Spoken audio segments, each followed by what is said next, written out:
মধ্যপ্রাচ্য সংকট দীর্ঘায়িত হলে চাপ বাড়তে পারে দেশের প্রবাসী আয়ে।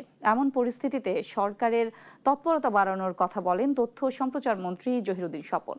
অন্যদিকে দূতাবাসগুলোকে প্রয়োজনীয় ব্যবস্থা গ্রহণের আহ্বান জানান প্রবাসী কল্যাণ প্রতিমন্ত্রীর।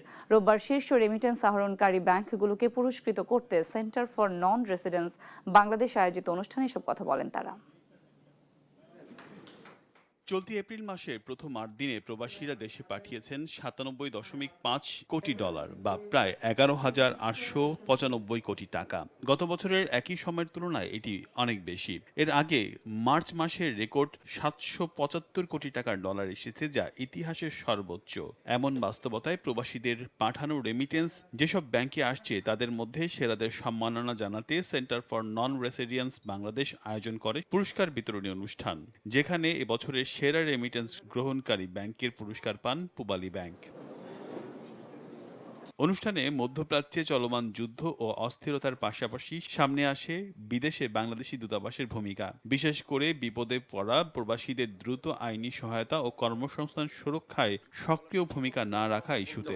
আমাদের দূতাবাসগুলো নাগরিকদের প্রতি যে একটা দায়বদ্ধতা কিংবা তাদের রেসপন্সিবিলিটি, দেড় যুগ ধরে ভালোবাসার নিড়ে এসিআই পিওর সল্ট।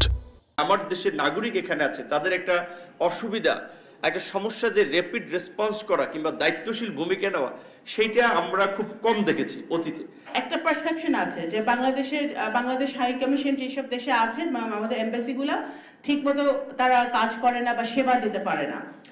আমি যেটা দেখলাম যে আমি এই দায়িত্বে আসার পরে যে তাদেরকে এমপাওয়ার করা হয় নাই, তাদেরকে সেই ক্ষমতায়নটাই করা হয় নাই। এই সময় চলমান যুদ্ধে প্রবাসী আয় যেন ব্যাহত না হয়, এই জন্য সংশ্লিষ্টদের সক্রিয় থাকার কথা বলেন তথ্যমন্ত্রী। মধ্যপ্রাচ্যের যুদ্ধ সংকট যদি খুব দীর্ঘায়িত হয়, অলরেডি মোহাম্মদ বিন সালমান তো একটা পলিসির দিকে এগোচ্ছেন, যত কম সংখ্যক লোক বাইরে থেকে নেওয়া যায়, ফলে সেখানে কিন্তু এটাও একটা ঝুঁকির মধ্যে আমরা আছি। এবং সেন্টার ফর এনআরবির মতো অর্গানাইজেশনের উচিত যে সরকারকে চোখে আঙিল দিয়ে এটা দেখানো, জনগণের মধ্যে সচেতনতা তৈরি করা এবং এর সমাধানের জায়গাটা কোথায় কোথায় আছে আপনাদের রিসার্চ অ্যান্ড ডেভেলপমেন্টের মাধ্যমে সেটাকেও তুলে ধরা উচিত। মধ্যপ্রাচ্যের যুদ্ধের কারণে শ্রমবাজার সংকুচিত হওয়ায় বারবার সামনে আসে প্রবাসীরা যেন হুন্ডিতে টাকা না পাঠান, আর দক্ষ শ্রমিক গঠন করে নতুন বাজার সৃষ্টির তাগিদ দেন বক্তারা। সন্তুষ্ট ও সন্তোষ ভাজন। রিয়াজ সাজান, দেশ টিভি, ঢাকা।